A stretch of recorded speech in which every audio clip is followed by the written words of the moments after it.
Empat pemain penyerang sebagai ujung tombak formasi ini. Empat pemain ini harus mampu mencetak gol dan menghasilkan assist dengan baik. Pada video kali ini kita akan membahas lagi-lagi di formasi 4-3-3 sebagai dasarnya. Nah, tapi kali ini kita akan melakukan perubahan di dalam formasi 4-3-3 ini menjadi formasi 3-2-4-1. Bagaimana caranya dan sistem permainannya, silakan teman-teman semuanya simak video ini sampai selesai. Dan bagi teman-teman semuanya yang baru singgah dan menemukan channel ini, jangan lupa tekan like, subscribe, dan aktifkan lonceng notifikasinya. Dan untuk lebih mempermudah untuk mendapatkan video terbaru selanjutnya. Baik teman-teman semuanya, kita lanjutkan saja ke pembahasannya ya. Seperti kita ketahui ya, formasi 4-3-3 itu memiliki susunan pemain 4 pemain belakang, 3 gelandang, dan 3 penyerang. Nah, tapi dalam praktek di lapangan kita akan menggunakan strategi formasi 4-3-3-nya akan berubah menjadi formasi 3-2-4-1. Nah, karena di sini kita akan lebih mementingkan daerah tengah dari formasi 4-3-3. Mengubah formasi sepak bola dari formasi 4-3-3 menjadi formasi 3-2-4-1. Yang harus dilakukan yaitu pertama kita harus menentukan dulu beberapa pemain sebagai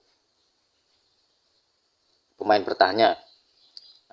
Dari 4 pemain bertahan itu kita pilih semuanya sebagai pemain tengah yang bertipe sebagai pemain tengah atau stopper ya.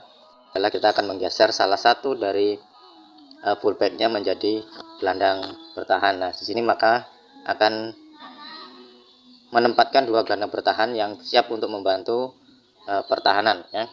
Pemain bertahan yang akan bermain di garis belakang haruslah memiliki kecepatan dan kemampuan menaklukkan bola yang baik bola atas maupun bola bawah, karena mereka bertugas melindungi area pertahanan.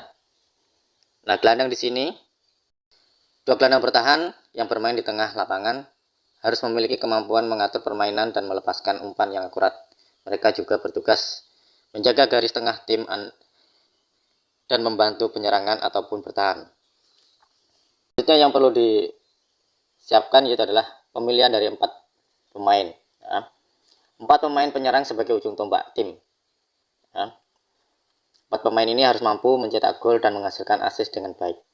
Pemain-pemain ini harus bisa bergerak dengan cepat, bisa bermain di dekat lawan, dan membuat peluang bagi timnya. Nah, selanjutnya yaitu adalah pemilihan 1 striker sebagai ujung tombak.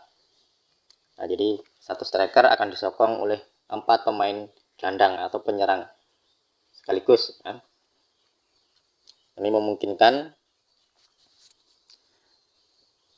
kita untuk mempermudah ya, penyerangan, atau kita akan mempermudah kita untuk menciptakan sebuah peluang menjadi gol. Untuk daerah tengah ya, jika lawan melakukan kesalahan di zona tengah, maka segera lakukan pressing dengan cepat dan agresif. Ini bertujuan untuk memenangkan bola di zona tengah dan memperoleh keuntungan sejak awal untuk melakukan serangan balik. Permainan harus dilakukan dengan cepat dan mencoba membuat sebanyak mungkin lawan berada dalam satu wilayah. Hal ini bertujuan untuk menciptakan ruang kosong ke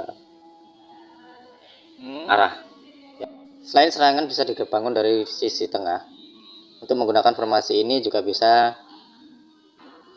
melakukan serangan balik, di mana serangan balik itu harus langsung menuju penyerang ke area pertahanan lawan yang kosong. Pemain depan harus memiliki skill bola yang baik dan cukup cepat untuk melakukan hal ini. Bagi teman-teman semuanya yang perlu diingat ya, untuk menggunakan formasi ini berikan arahan dan strategi yang jelas kepada para pemain Anda. Pemain harus mengerti formasi sepak bola yang digunakan, di mana posisi mereka di lapangan, dan apa yang diharapkan dari mereka saat bertahan ataupun menyerang. Sekali lagi saya ingatkan bahwa merubah formasi sepak bola dari formasi 4-3-3 menjadi formasi 3-2-4-1 tidaklah mudah dan memerlukan pengaturan yang baik. Pada dasarnya setiap formasi memiliki kelebihan dan kekurangan masing-masing. Anda harus memastikan bahwa formasi ini sesuai dengan gaya bermain tim Anda dan kekuatan individu masing-masing pemain.